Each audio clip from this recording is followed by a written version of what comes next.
So today we had our direct, which was lame. Well, not entirely, and also I felt like I was being a little bit too harsh. There was some interesting stuff. We even got like an announcement for a new Rhythm Heaven game, which isn't really completely up my alley, but I do respect what it is, and I know one of my friends are really happy about that announcement. I could tell because it always kind of like playing Rhythm Heaven, and well, yeah, it's just something I could imagine he being very happy about. Anyway, there's some interesting stuff that got shown, more info of Pokemon Legends CA, what you're seeing here, which overall I feel like, I don't know. Again, I'm okay with it, it's just the visual department is which I'm not a fan of. It's just really lazy. And, you know, Game Freak's kind of the king of that right now when it comes to that. In a sense. I mean, that's probably more Ubisoft or EA or whatever those companies, or Activision. Yeah, more Activision. But yeah, the game itself looks alright. You know, I'm not gonna say it's the worst. I've seen worse, which is Scarlet and Violet, but it's not really too far off from that either. What I like is the gameplay and overall what you seem to be doing in the game as well, because again, it's not like previous Pokemon titles where you just simply, you know, you random encounter, you know, do a little bit of battling and so on.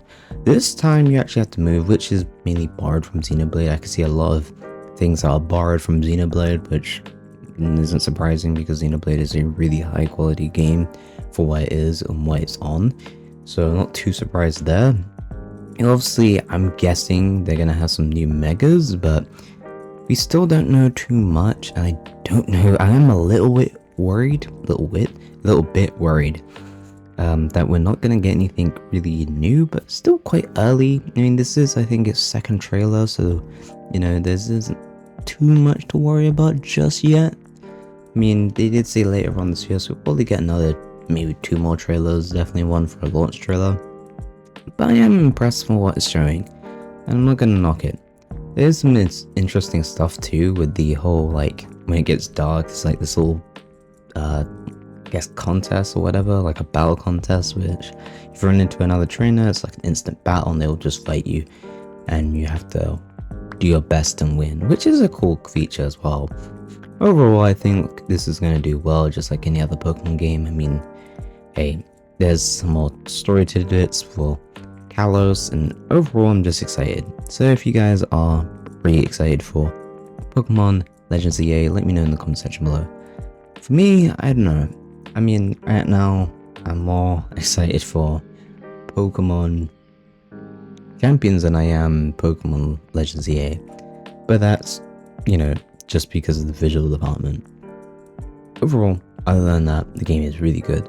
Let's move on though to the other 2 announcements, which kind of caught my eye, and one of them being really interesting. We got some more info for Metroid Prime 4 Beyond, which is one game I'm super excited for because, again, it's Metroid. I love Metroid. It's one of my favorite, if not definitely maybe my number 1 at this point when it comes to Nintendo IPs, because it's just generally such a great franchise. I generally love the lore and the mystery and the environments, and well, the Primes series was always helped even push that further by offering these gorgeous scenery that the game offers. Whether it's in the icy tundra or green luscious forest, it's just generally a great time overall whenever you play or even look at it, just like whenever someone plays in the background. But Metroid Prime 4, we got some more info when it came to the gameplay. Obviously there's, you know, staples like the scanning, which, hey, is a cool feature and I really do love it.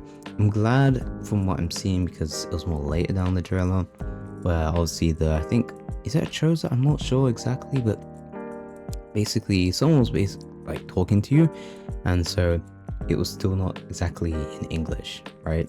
It was in the in basically an alien language. I need to really properly look back on it for me to really understand it a little bit more, but I do find it interesting for what it's offering right now when it comes to that, at least, you know, the voice part, because I am glad about that.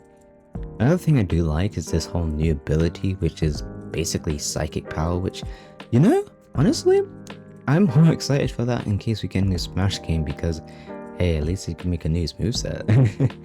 The psychic ability is actually really dope, especially when it comes to the gameplay. Obviously you can open doors and such, but when it comes to combat, you can actually control where the actual beam is going. And yeah, I know you're thinking, wait, don't you mean like, you know, you could just aim? No, I'm saying like literally you can control the beam itself and where it goes, which is a cool thing. Obviously there's more things like puzzle solving, stuff like that, which is again a cool neat feature. But I'm just really blown away by the whole beam thing. I don't even know why, it's just something so cool and I wasn't expecting.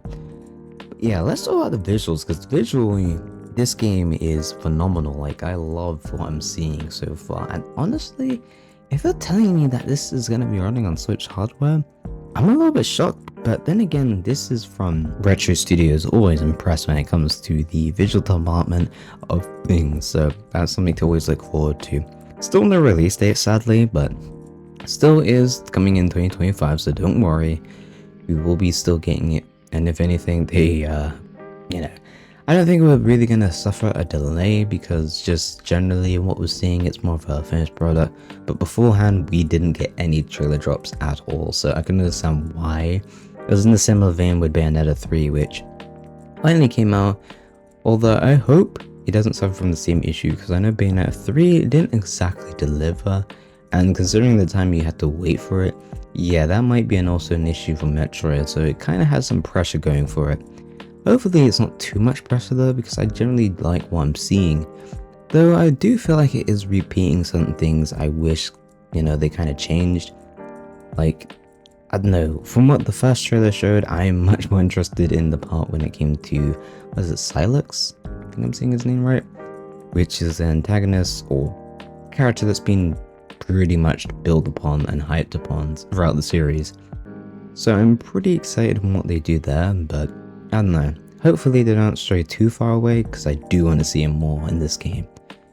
Anyway, that's what I have to say for at least the Metroid section. And the last tidbit is something that even I'm a little bit shocked, but before I do talk about that, yes, I didn't miss out that Samus has a new suit, and honestly, I'm liking the design a little bit.